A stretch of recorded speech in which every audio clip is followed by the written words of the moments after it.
皆さんこんにちは。アンの茶道生活へようこそ。今日は島根県の松江に来ています。松江は京都、金沢と並び、日本三大和菓子処の一つとして茶の湯の文化が根付いています。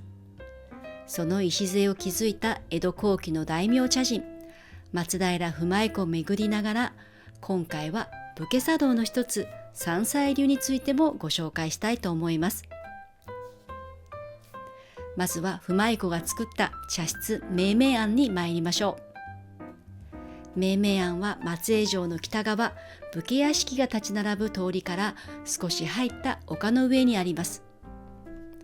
石段を登ると白身台があり、そこから松江城を望むことができます。路地門をくぐり抜けた待合には飾り接賃が設けられています。いわゆるトイレです。実際に使用することはなく、亭主の準備が行き届いていることを示す鑑賞用の役割を果たしています。そしてこちらが明明庵です。不昧子が自身の好みを反映させて作らせたかやぶきの入れもや作りとなっています。日差しを長く取り、雨や雪を避けやすい建物となっています。屋根のつまには不昧子の筆で明明庵と書かれた扁額が掲げられています。この独特な時代は定家流と呼ばれ、鎌倉時代初期の歌人藤原定家の書風です。江戸時代の歌人や茶人にもてはやされ、その中でも不昧子は定家流の名手と言われています。本席の茶室は二畳台目となっており、中柱もなく炉も向こう切りと、型にとらわれない不昧子のセンスを感じ取ることができます。横に水屋が控え、茶道口の向こうにはもう一つ炉を切った四畳半の席が設けられています。二畳台目の本席がかやぶきに対し、隣の四畳半の席は瓦葺きの屋根になっていて、変化に富んだ作りとなっています。この明明庵は当初松江藩の家老有沢家の屋敷内に建てられ、明治維新の後東京に移されました。1928年には前編でご紹介した関連庵に隣接した場所に戻され、1966年不昧子150年祭を機にこの地に復元されました。島根県の有形文化財として現在は山陰中央新報社が管理をしています。同じ敷地内に百草亭と呼ばれる建物があり、そこから明明庵の建物や庭を眺めることができます。このお庭は出雲流庭園と呼ばれ、いくつかのポイントがあります。一つは凝った築山を作らず、フラットな枯山水庭園であること。そして黒松を中心に常緑樹が植えられています。石には真行草があり、自然石と人の手で切り出された石が混在します。飛び石は高めに配置されるなど、興味深い点が多々ありました。出雲流庭園についてはまた別の機会に勉強させていただきます。さて、百草亭では普段スタッフの方による定茶をいただくことができます。今日は私が事前に特別なお願いをして、この場所で山菜流の先生にお茶を立てていただきます。皆さんには先生のお手前を見ていただきながら、私は山菜流について少しご紹介いたします。山菜流は利休七哲の一人として知られる戦国大名細川忠興、号三菜とする細川三菜を祖とするお茶の流派です。武家茶道の流れを組んでおり、大変丁寧な所作が特徴です。その山菜流がこの島根の地に伝わったのは、流祖の細川三菜から数えて6代となる荒井一生に松江藩の藩士が茶を学び、その藩士が山菜流の7代8代を受け継がれてきたことにあります。不昧公は参勤交代の際に江戸から荒井一生を松江に招き、親交を深めていたそうです。9代目は松江城からほど近い天台宗の寺院不門院の住職である寛月庵会会が引き継がれました。その不門院には6代目の荒井一生の好みで作られた茶室寛月庵があります。晩年の不舞子も好んで訪れたと伝えられています。その後、寛月庵を軸に三斎流は脈々と継承され、1934年に18代を継いだ森山正山が出雲市に新たな道場寛水庵を営み、それ以降は出雲の地に根が下ろされ、現在21代森山宗保家元に至っています。今使われている茶碗は第79代内閣総理大臣の細川守弘さんが焼かれたものです。守弘さんは細川忠興の子孫であり、政界引退後は茶人としてまた陶芸家として活動されています。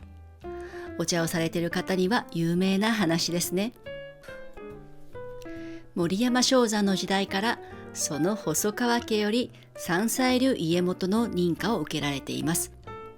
宗保家元の継承式の際にも細川家ご当主細川守弘公がご臨席され、盛大に執り行われたそうです。以上の流れにより大名茶人である細川三斎を流祖とする三斎流は不舞子の時代を境にこの地に定着し、同門組織に供養会があります。興味を持たれた方は概要欄をどうぞご参照ください。素晴らしい時間をありがとうございました。この余韻を残しながら和菓子屋さんに参りましょう。松江では不舞子が広めた茶の湯とともに和菓子文化が育まれ、数々の名家が誕生しています。名家の分だけ名店も存在します。今日は時間の関係上2カ所だけ訪ねたいと思います。まずは三栄堂さんです。こちらのお店には不舞子三大名家の一つ菜種の里があります。森下典子さんの著書日々これ口実では武田先生がお取り寄せをされたお菓子の一つです。もち米の粉と砂糖で作られた黄色い落雁菓子にいった玄米を散りばめています。菜の花畑に白い蝶々が飛び交う様子を表しています。その他にこちらの日の出米はコアなファンが多い人気のお菓子だそうです。皮むきあんを東雲作りと言われるとても手間のかかる技法で作られたお菓子です。見た目は羊羹のように見えますが、実は練り切りに近い食感でしっとりと優しい口どけを楽しめる品のいいお菓子です。会長の奥様にお茶を頂戴しました。お抹茶とともに出してくださったのは焼きくず。毎年6月頃から作られる夏のお菓子で、お茶席でもよく用いられます。見た目は素朴ながらも味わい深いお菓子です。ごちそうさまでした。次は彩雲堂さんに参りましょう。こちらの看板商品には不舞子三大名家の一つ若草があります。もちもちとした牛皮に寒梅粉をまぶしたお菓子です。西日本のブランド米である煮田米のもち米を使って一つ一つ手作業で仕上げているそうです。